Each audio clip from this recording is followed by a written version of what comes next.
नमस्ते। आज 20 तारीख की मुरली। बाबा क्या कह रहे हैं? बाबा कहते, मीठे बच्चे सच्चे बाप के साथ सच्चा होकर रहो तो कदम कदम पर पद्मों की कमाई जमा होती रहेगी।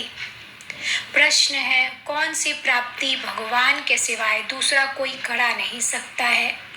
उत्तर बाबा कहते, मनुष्यों को चाहना रहती है हमें शांति व सुख मिले। शांति मिलती है सुखधाम में और सुख मिलता है जीवन मुक्ति में। सुख जीवन मुक्ति में मतलब स्वर्ग में। तो मुक्ति और जीवन मुक्ति, इन दोनों चीजों की प्राप्ति भगवान के सिवाय दूसरा कोई करा न सके। तुम बच्चों को अब ऐसी भटकती हुई आत्माओं पर तरस आना चाहिए। बेचारे रास्ता ढूंढ रहे हैं, भटक रहे हैं, उन्हें रास्ता दिखाना है। आज गीत बजा इंसाफ की डगर पर, बच्चों दिखाओ चलकर ओम शांति। आज बाबा कहते यह गीत भी बच्चों के लिए है, क्योंकि सच्चाई पर, सच्चे बाबा के डायरेक्शन पर बच्चे ही चलते हैं। फिर कई तो अच्छी रीति चलते, कई चलते ही नहीं। जो चलेंगे वही ऊंच पद पाएंगे, नहीं चलेंगे तो वह ऊंच पद पा नहीं सकेंगे। बाप व साजन के साथ सच्चा रहना है, क्योंकि उनकी सच्ची मत मिलती है। दूसरे सब झूठी मत देते हैं। मनुष्य मनुष्यों को सब झूठी ही मत देते हैं। गाया हुआ है, झूठी माया झूठी काया। यहाँ तो झूठी झूठ है, झूठी माया झूठी काया, झूठा सब संसार। तो बाबा कहते हैं यहाँ तो सब कुछ झूठ है। सचखंड में झूठ होता नहीं, यानी सतयुग में झूठ नहीं होगा। जिस सचखंड के लिए तुम पुरुषार्थ कर रहे हो, तो बच्चों को बाप से बहुत सच्चा बनना है। बाबा से कुछ भी नहीं छिपाना है। फिर भी बेहद का बाप है, सच्चा हो रहने से कदम कदम पर पदमपति होते रहते हैं। झूठ है तो पदमपति नहीं बनेंगे ना। तो बाप के साथ झूठ बोलना बड़ा खराब है। सदैव सच्चा हो रहना चाहिए, नहीं तो सचखंड में इतना पद पा नहीं सकेंगे।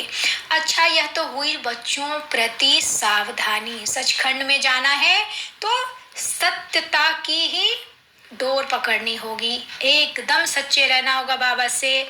अब बाबा कहते हैं, अब बच्चों को किसको समझाने की तरकीब भी सीखना है कि बेसमझ को कैसे समझाएं। बेसमझ क्यों कहा जाता है? क्योंकि मनुष्यों को समझ नहीं है। कहते तो हैं कि मनुष्य सृष्टि रचने वाला परमात्मा है, तो वह हुआ रचता, परंतु रचना को फिर यह पता नहीं है कि हमारा रचता कौन है। भक्ति आदि करते शांति अथवा सुख के लिए। हम तुम भी ऐसे ही करते थे। बाबा कह रहे हम बच्चे भी तो पहले भक्ति ही करते थे, अब ज्ञान मिला तो समझ में आया कि ज्ञान से सद्गति होगी, भक्ति तो भटकने का रास्ता है। तो बाबा कहते जब कि बाप नहीं मिला था, कृष्ण का भजन करते हैं, उनको याद करते हैं, उनको मानने की साधना करते हैं, परंतु उनसे क्या मांगते हैं?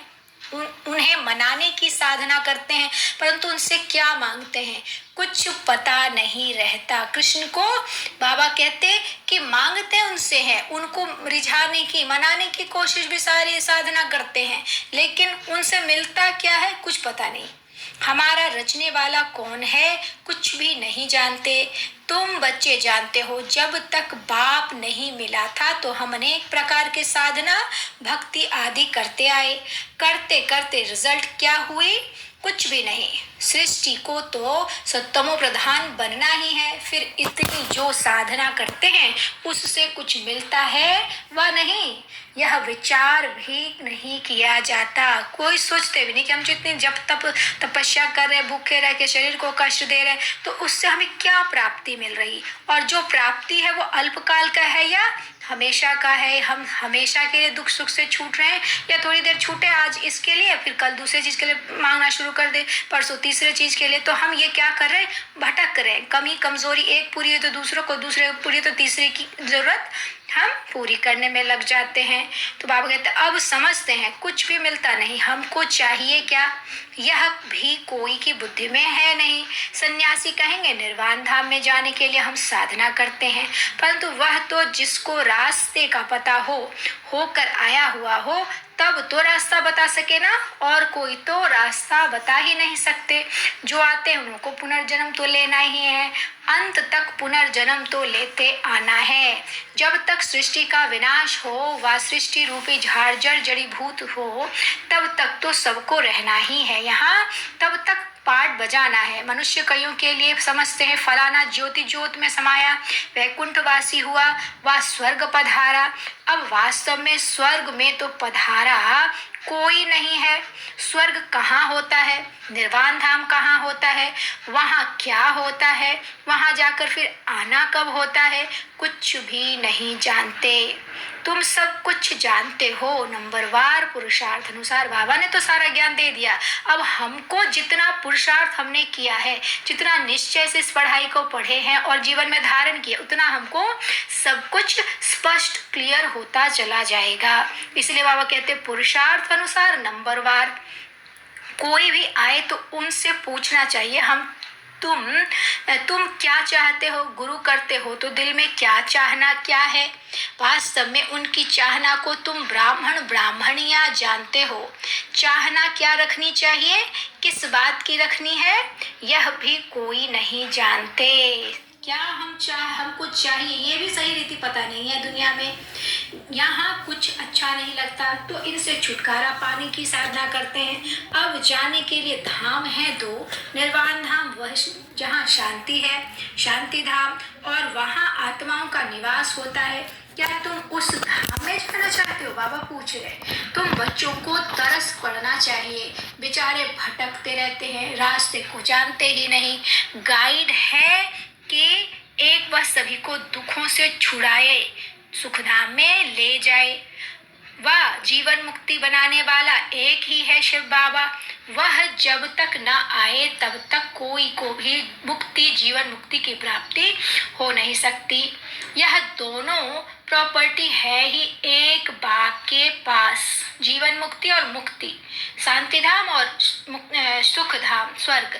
तो बाबा कहते स्वर्ग को जीवन मुक्ति, जीवन के रहते मुक्त अवस्था यानी सुख और शांति दोनों, और शांति धाम में सिर्फ आत्मा रहती इसलिए शांति होगी। तो दुनिया दुखों से छूट कर क्या सोचती है, अब खत्म हो ये झमेला और जाकर मुक्त होकर बैठ जाए। तो बाबा कहते पूछते कि तुमको क्या चाहिए, मुक्ति चाहिए कि जीवन मुक्ति, सिर्फ शांति में जाके लटक जाए अपने घर में, या फिर हम आकर पाठ बजाए अपना सबसे श्रेष्ठ पाठ। तो बाबा पूछते हैं यह दोनों प्रॉपर्टी है ही एक बाप के पास। जब तक भगवान भक्तों के पास ना आए तो वह चीज मिल नहीं सकती। स्वर्ग में सुख और शांति दोनों है। शांति क्यों कहा जाता है, क्योंकि वहाँ लड़ाई झगड़ा आदि होता नहीं। ये ज्ञान जितना हम धारण करेंगे उतना मजा आएगा इसको सुनने में, सुनाने में और जीने में। भगवान कैसे आकर पालना करता है, जब एक एक शब्द को ध्यान से पढ़कर उसको उतारने की कोशिश करनी चाहिए, जीवन में लाना चाहिए। बाबा ने कहा आज ऐसे करना है, ऐसे करना, ऐसे करना। जो बाबा मुरली में डायरेक्शन देता है उसको समझकर जब जीवन में उतारेंगे, उसको दिनचर्या में लाएंगे, तब इसका असली मजा आएगा कि भगवान कैसे कदम कदम पर साथ देता है, ये समझ में आएगा। नहीं तो नहीं करेंगे तो फिर बोरिंग लगता रहेगा। तो इसलिए बाबा कहते बाकी असली शांति धाम तो है निर्वाण धाम, जहाँ सभी आत्माएं शांति में रहती हैं। फिर आत्मा को जब ऑर्गन्स मिलते हैं तो बोलती हैं, तो वहाँ सुख शांति दोनों ही होता है। सुख शांति कहाँ होता है, स्वर्ग में सुख होता है संपत्ति से, वहाँ सतयुग में तो संपत्ति बहुत है। यहाँ संपत्ति नहीं है तो मनुष्य बेचारे रोटी टुकड़ा भी मुश्किल खा सकते हैं। संपत्ति है तो एरोप्लेन, बड़े बड़े महल आदि सब वैभव है। तो संपत्ति भी चाहिए, फिर शांति भी चाहिए, निरोगी काया भी चाहिए। यह सब देने वाला कौन है, एक बाप। समझाया जाता है यह कलयुग है तो दुख है, नई दुनिया है सुख धाम, वहाँ दुख होता नहीं, पवित्रता सुख शांति वहाँ सब है। दूसरा है मुक्ति धाम, वहाँ कोई सदैव रह नहीं सकता। पुनर्जन्म ले फिर पाठ बजाकर परम धाम में जाते हैं, तब तक रहते हैं जब पाठ में आए। जिसका जैसा पार्ट होगा उतना देरी से आएगा या उतना पहले से आएगा, और लास्ट में बाबा आकर ले जाएंगे, फिर परम धाम जाएंगे, फिर जैसे जिसका पार्ट होगा वैसे आएंगे। तो ये चक्र फिरता है और फिरता रहेगा। बाबा कहते हैं यह तो अनादि बना बनाया ड्रामा है, लिमिटेड नंबर है। भारत में 33 करोड़ देवताओं की लिमिट है ना, इस समय तो वह बहुत कन्वर्ट हो गए। तो पहले पहले जब कोई आए तो पूछना चाहिए उनसे कि दिल में क्या आस है, क्या चाहते हो। दर्शन से तो कोई फायदा नहीं, गुरु के पास कोई आस लेकर जाते हैं, एक तो आस रहती है कुछ मिले, आशीर्वाद दें, हम फलाने में जीते, कोई कहते हैं हमको ऐसा रास्ता बताओ जो हम सदैव शांति में रहें। मन बड़ा चंचल है, बोलो शांति तो मिलेगी परम धाम में। एक है शांति धाम, दूसरा सुख धाम, तीसरा है दुख धाम। तुम क्या चाहते हो तो फिर हम बताएं कि यह साधना अथवा पुरुषार्थ करो। बाबा कह रहे कोई आए तो उसको ऐसे ऐसे करके पूछना है। साधना व पुरुषार्थ एक की ही है। भक्त साधना करते हैं और जगह जाने के लिए, बाबा क्या कह रहे, और जगह जाने के लिए साधना करते अथवा वापस परम धाम जाने के लिए। मोक्ष तो कोई पा न सके, यह बना बनाया ड्रामा है। जिसका जब पार्ट है उसको उस समय तो आना ही है। हाँ, कोई कम समय के लिए आता है, कोई ज्यादा समय के लिए आता है। तो ज्यादा जो कम समय के लिए आता है वो ज्यादा से ज्यादा समय शांति धाम में बैठा रहता है, तो वो मुक्ति रहता है, शांति में चुप से बैठे रहना है। बाबा कहते सन्यासियों को फिर अपने सन्यास धर्म में आना ही पड़ेगा। क्रिश्चियन धर्म भी क्राइस्ट द्वारा जरूर स्थापन होगा। सतयुग नई दुनिया में पवित्रता सुख शांति सब है। उनको कहा जाता है सुख धाम शिवालय, यह है वैश्यालय। बाबा क्या कह रहे हैं, फिर तो नंबरवार सबको पार्ट में आना पड़ेगा। तुम भी पुरुषार्थ करेंगे तो वैकुंठ में जाएंगे। भारत वैकुंठ था, यह भीति देनी चाहिए। वर्षा बाप से ही मिलती है, वही आकर बच्चों को अपनी पहचान देते। बाप ही नहीं तो बच्चों को पहचान कैसे होगी। बाबा क्या कह रहे हैं, गाया जाता है तू माता पिता हम बालक तेरे। अगर तुमको सुख घनेरे चाहिए तो गृहस्थ व्यवहार में रहते राजयोग सीखो। पावन भी रहना है, फिर दोनों मालिक बनने वाला नहीं होगा तो लटकना थोड़े ही है। बाबा कह रहे बंधाए मानी नहीं है, जरूरी नहीं है कि हम बंधन में फंसे रहे। पावन भी रहना है, फिर दोनों में से जो रहे बंधाए मानी नहीं है। बाबा कह रहे स्वर्ग का मालिक बनने वाला नहीं होगा तो लटकना थोड़े ही है। बाप और वर्षे को याद करना है और पवित्र रहना। एक सन्यासी ने लिखा है, मैं साधु हूँ परंतु रास्ते का पूरा पता नहीं, तो कैसे जाऊं। तो उसको बाबा कहते सुना है आपके द्वारा रास्ता मिलता है, अब क्या करूं। हम आपका बन जाएंगे तो फॉलोअर्स सहित आ जाएंगे, परंतु ऐसे कोई बन नहीं सकते। बाबा कह रहे हैं कि सन्यासी पूछते कि हम क्या करें, कैसे आए। तो बाबा कहते कि ऐसे सबके साथ नहीं आ सकते क्योंकि सब चल ही नहीं सकता। तो बाबा कह रहे परंतु ऐसे तो करेंगे नहीं, बीके का नाम सुनकर कहेंगे उनको जादू लगा है। हाँ, कोई निकल भी आए, बाकी हम कोई सन्यासी के आश्रम को हाथ करने वाले नहीं है। मतलब सन्यासी के आश्रम को लेने वाले ब्रह्मा कुमार कुमारियां बाबा नहीं है, उनके द्वारा नहीं लेते। बाबा क्या कह रहे हैं, परम धाम से बाबा को आना पड़ता है। वह पतितों को पावन, नरक को स्वर्ग बनाने वाला। स्वर्ग में रहते ही हैं देवी देवता, बाकी सब निर्वाण धाम में रहते हैं। सबको सुख शांति देने वाला एक ही बाप है। बाबा क्या कह रहे हैं, सब हिसाब किताब पूरा कर वापस जाएंगे। यह कयामत का समय है, सभी आत्माओं को अपना अपना पार्ट मिला हुआ है। कोई कितने जन्म पार्ट बजाते हैं। सबको तमु प्रधान बनना ही है, मोक्ष ही होता है। बाकी कोई मुक्ति, जीवन मुक्ति, हम जीवन मुक्ति के लिए पुरुषार्थ करते हैं। इसमें मुक्ति भी आ जाती है और जीवन भी आ जाता है। तो तुम अगर मुक्ति चाहते हो तो अच्छा बाप को याद करो तो विकर्म विनाश होंगे और तुम बाप के पास चले जाएंगे। बाबा कहते हैं यह एक ही रास्ता है, स्वयं बाप बतलाते हैं और सुदर्शन चक्र भी फिराते रहेंगे। पढ़ाई पढ़ते रहेंगे तो स्वर्ग में आएंगे।